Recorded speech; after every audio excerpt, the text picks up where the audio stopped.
All right, welcome to The Explainer. Today, we are diving right into an incredible ancient story of survival against all odds, a terrifying plot for total annihilation that was completely flipped on its head, giving birth to one of history's most joyful celebrations. It's a really fascinating question when you think about it, isn't it? How do you take a moment of pure terror and transform it into a tradition of joy?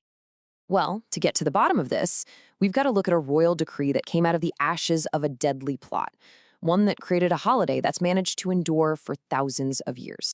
So, interestingly enough, our story actually kicks off not with the crisis itself, but with the celebration that came after.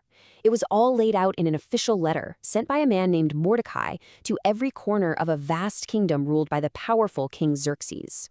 And the main idea here was, well, it was simple, but also really profound, to make sure this moment of miraculous reversal was never, ever forgotten. You can just feel the sheer contrast right here. What was supposed to be a time of deep sorrow and mourning was completely transformed into a time of joy and celebration. And they weren't vague about how to celebrate either. The instructions were super specific, and they all centered on community. The whole tradition was really built on three key pillars. You've got feasting with joy, sharing food with your friends and neighbors, and, this part is crucial, giving gifts to the poor, to make sure absolutely no one was left out of the party. Okay, so that's the celebration. But why? Why was such an elaborate party even necessary? Well, to really understand the depth of the joy, you have to first grasp the absolute terror that came before it. And that brings us to the crisis at the very heart of this story. And believe it or not, the name of the holiday itself, Purim, actually gives us a huge clue. It comes from the word por, which literally means the lot.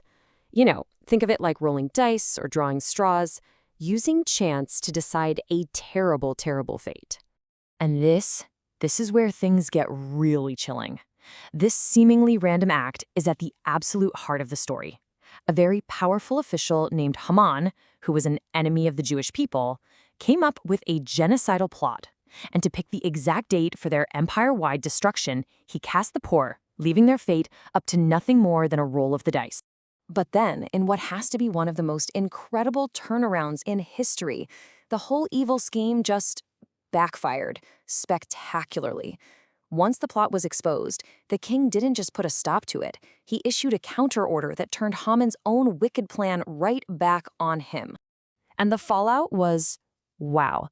It was swift and it was absolute. Haman's plot wasn't just stopped. The exact terrible fate he had planned for an entire people was instead brought down on him and his own family. So this is a really key point. The celebration isn't just about feeling relieved, it's about a deep, profound sense of justice being done. So you can imagine, right? After all that, celebrations just started popping up everywhere, totally spontaneous.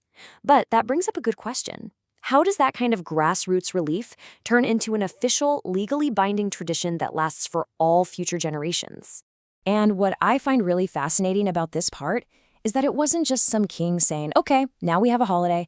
It was a whole process. First, the people themselves on their own agreed to make it a custom. Then Mordecai made it official by recording everything and sending out a letter. And finally, Queen Esther herself threw her full royal authority behind it, confirming the whole thing with a second letter and cementing it into law. And they made sure everybody got the message. Letters were sent out across all 127 provinces of King Xerxes' gigantic empire.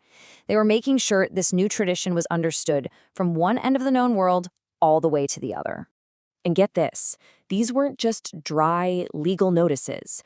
The text makes a point to say they were sent with words of goodwill and assurance.